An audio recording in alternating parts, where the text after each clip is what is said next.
तो बात करते हैं प्रिंसिपल ऑफ एटॉमिक कंजर्वेशन, जिसको हम कहते हैं POAC, principle of atomic conservation.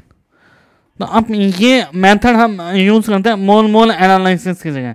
जब हमारे को रिएक्शन क्या बैलेंस करने में दिक्कत हो, या फिर हम रिएक्शन बैलेंस नहीं कर पा रहे हो, या हम रिएक्शन बना नहीं पा रहे हो, तो उसमें हम यूज करते हैं। तो क्या होता है, POAC इज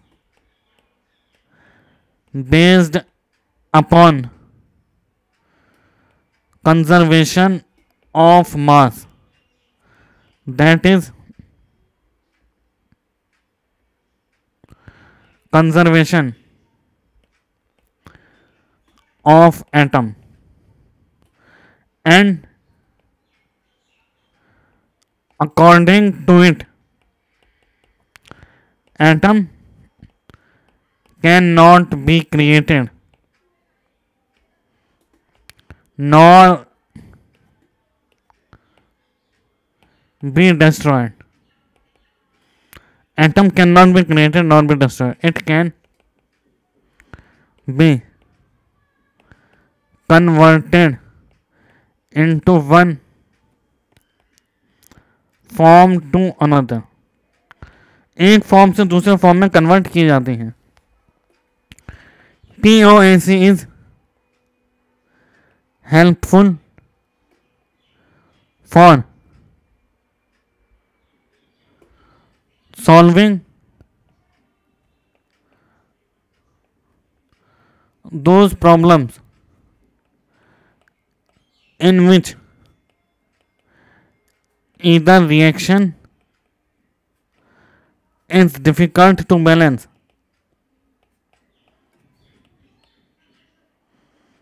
or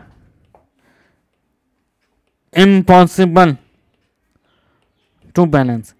वहाँ यूज करते हैं जहाँ ये actually mass of law of conservation of mass पे डिपेंड करता है। वहाँ यूज करते हैं जहाँ रिएक्शन बैलेंस नहीं हो सकती और डिफिकल्ट टू बैलेंस है। Concept of POAC is applicable on that atom which is completely consumed during the course of reaction। मतलब रिएक्टेंट जो है वो पूरा की पूरा कंज्यूम होना चाहिए। ऐसा नहीं है रिएक्टेंट इतना % यूज हुआ है फिर रिएक्टेंट कंज्यूम ना हो, है ना। And information about that atom will be directly or indirectly will be given, directly indirectly information given। जैसे हम बात करें H2SO4 प्लस HNO3 बनाता है NO plus S plus H2O, यह है अनबैलेंस्ड केमिकल इक्वेशन। अब हम इसमें POAC लगाएंगे। POAC लगा H sulphur hydrogen sulphur nitrogen oxygen पे। तो इसमें POAC कैसे लगाएंगे हम, आइए देखते हैं इसमें POAC कैसे लगेगा। हम वापस से इक्वेशन लिखते हैं H2SO4 plus HNO3 gives NO plus S plus H2, हमारी unbalanced chemical equation. Apply POAC इन हाइड्रोजन एटम। हाइड्रोजन में POAC कैसे अप्लाई करेंगे, पहले में H2 into moles of H2SO, यहाँ हाइड्रोजन के जितने मोल उससे मोल से मल्टीप्लाई करेंगे plus 1 into mole of HNO3 equals to 2 into mole of H2। कहने का क्या मतलब है, यहाँ पे दो हाइड्रोजन का एटम है तो इसको 2 से मल्टीप्लाई करेंगे और इसके मोल लिखेंगे। हाइड्रोजन का एक एटम है 1 से मल्टीप्लाई करके मोल लिखेंगे। यहाँ हाइड्रोजन के 2 एटम है 2 से मल्टीप्लाई करके इसके मोल लिखेंगे, तो ये आ जाएगा हमारे पास, ठीक है। अब हम सल्फर एटम पे लगाए, सल्फर पे लगाए तो 1 into mole of H2SO4 1 into mole of sulphur, तो जहां जहां सल्फर है उसके मोल लिखेंगे मल्टीप्लाई बाय स्टोइचियोमेट्रिक कोएफिशिएंट, मतलब सल्फर कितना है उससे मल्टीप्लाई कर देंगे। अब जैसे नाइट्रोजन एटम पे लगाए तो क्या 1 into NHNO3, 1 into NNO, oxygen पे लगाए, ऑक्सीजन में 3 इंटू, ऑक्सीजन पे लगाए तो 3 into moles of HNO3 plus 4 into moles of H2SO4, 1 into moles of NO plus 1 into moles of H2O, HNO3 और H2SO4।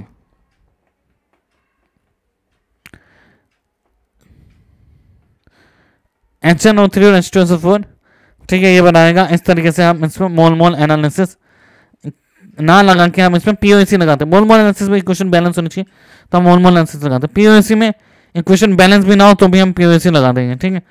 तो हम लगाएंगे mole of H2SO4 into mole of HNO3 into NO। तो nitrogen जो है इसका एक, इसलिए हमने यहाँ एक रखा और लेफ्ट हैंड साइड पे जितना नाइट्रोजन है और राइट हैंड साइड पे जितना नाइट्रोजन है वो यूज किया। सल्फर की बात करें, यहाँ पे एक सल्फर है, एक सल्फर है। ऑक्सीजन की बात करें, 4 oxygen 3 oxygen, total 3 oxygen plus 4 oxygen. और यहाँ ऑक्सीजन की बात करें तो राइट हैंड साइड में भी एक ऑक्सीजन और यहाँ पे भी एक ऑक्सीजन। तो कोई भी एक इन्फॉर्मेशन गिवन होगी उससे हम जैसे H2SO4 निकाल लेंगे, ठीक है। H2SO4 निकल गया तो कोई भी इन्फॉर्मेशन होगी तो ये सारी इक्वेशन सॉल्व हो जाएंगे हमारे। बेटर है इसको क्वेश्चन की फॉर्म में देखें तो आइए क्वेश्चन करते हैं। 1 gram of calcium is burn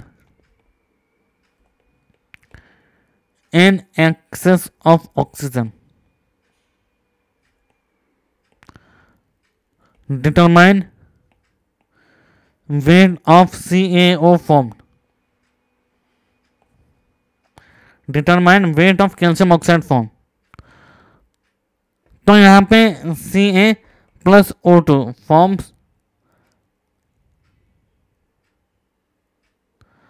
2CaO। तो 1 ग्राम, ये जनरली हम आराम से बैलेंस कर सकते हैं, ठीक है। यहाँ हमने रख दिया 2 कैल्शियम 2 CaO, ठीक है। इसको हम आराम से बैलेंस कर सकते हैं। तो कैसे बैलेंस करेंगे हम, तो बैलेंस कर दिया। अब simple 1 gram of calcium is burn 1/40 moles है in excess of oxygen, determine weight of CO। ये लिमिटिंग रिएजेंट है, एक्सेसिव रिएजेंट है क्योंकि एक्सेस में दे रखा है। तो इसके भी कितने मोल बनेंगे, इसके 2 मोल से 2 मोल देंगे तो इसके 1 मोल, 1/40 इसके 1/40 देंगे तो इसका वेट हो जाएगा 1/40 इंटू 56, तो 1.4 ग्राम। नेक्स्ट क्वेश्चन की बात करें हम, 27.6 gram of K2CO3 is treated with series of reagent so as to convert all of its carbon into K3Zn3 FeCN6 whole thrice. Calculate weight of product form. Calculate weight of product form. तो अब हम लिखेंगे कि K2CO3 K2Zn3 FeCN6 whole twice।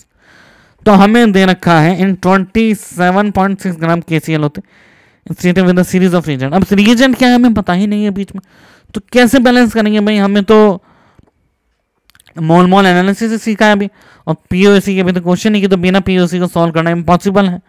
तो यहाँ POAC काम आते हैं जब हमारे को पता नहीं होता सीरीज ऑफ रिएजेंट क्या है। बस हमें बता दें K2CO3 पूरा की पूरा रिएक्टेंट में कंज्यूम, प्रोडक्ट में कंज्यूम हुआ है। तो अब हम बात करेंगे POAC ऑन कार्बन एटम।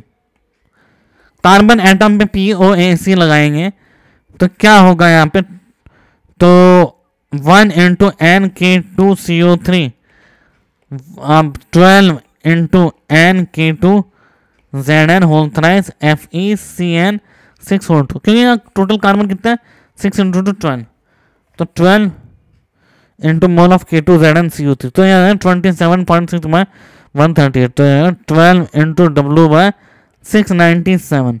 तो W हो जाएगा 697/60। W हो जाएगा हमारा 697/60। नेक्स्ट अगर हम क्वेश्चन की बात करें, 1 gram of dry green algae absorbs 4.7 into 10 to the power minus 3 moles of CO2 per hour by photosynthesis. If the fixed carbon atom after photosynthesis store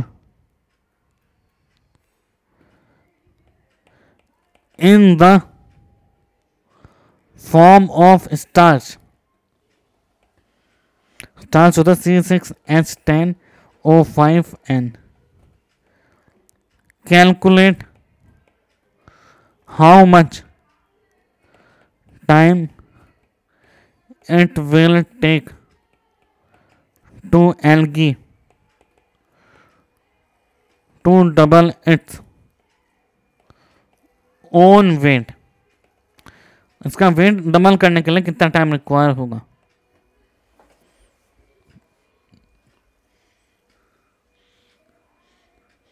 तो बताइए। 2 मिनट वीडियो पॉज करके सोचिए और फिर उसको सॉल्व करते हैं। यहां दे रखा 1 ग्राम डाई एल्गी, 1 ग्राम है dry algae, dry green algae, ये एब्जॉर्ब्स स्टार्च, स्टार्च एब्जॉर्ब कर रही है, उन्हें कितने ग्राम बनाने हैं? 2 ग्राम ड्राई ग्रीन एल्गी और एब्जॉर्ब्स इतने मोल ऑफ CO2।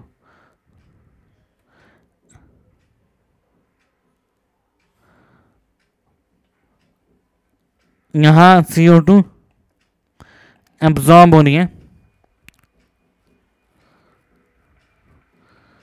तो कितना टाइम लगेगा एल्गी को अपना वेट डबल करने में, मतलब 2 ग्राम करने में?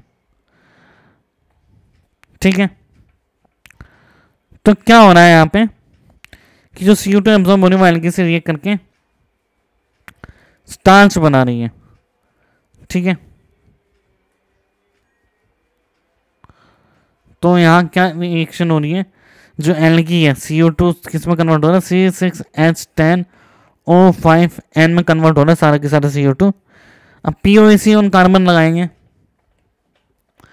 1 into CO2 6N into N of starch, तो N CO2 कितना आ रहा है? 1 into N CO2, N CO2 आ रहा है 6N इंटू N, स्टार्च का क्या मास है? 1/162, N इक्वल्स टू 127। अब हमें कैसे पता चला कि स्टार्च क्या है? देखिए हमारे पास क्या है, शुरू में 1 ग्राम डाई ग्रीन एल्गी है, तो एल्गी स्टार्च एब्जॉर्ब करें तो उसमें 1 ग्राम क्या बना है हमारे पास? ड्राई ग्रीन एल्गी बना है, और 1 ग्राम क्या बना है? स्टार्च। ठीक है, ड्राई ग्रीन एल्गी जो है इसमें से CO2 एब्जॉर्ब किया, CO2 एब्जॉर्ब करके ये स्टार्च पे बदली, तो इसमें 1 ग्राम डाई ग्रीन एल्गी है और 1 ड्राई ग्रीन एल्गी है और 1 ग्राम स्टार्च है, तो 1/27 हो गया। तो यहाँ पे क्या रेट से एब्जॉर्ब हो रहा है? 4.7 into 10 to the power minus 3 moles absorb हो रहा है 1 आवर में। तो 1/27 मोल्स कितने आवर में एब्जॉर्ब हो गए? 4.7 into 10 to the power minus 3, 1/27 hour में एब्जॉर्ब हो गए। नेक्स्ट क्वेश्चन करते हैं। 3 gram of carbon react completely with 5 gram of oxygen. Calculate percentage of oxygen. Calculate percentage of carbon monoxide in the product.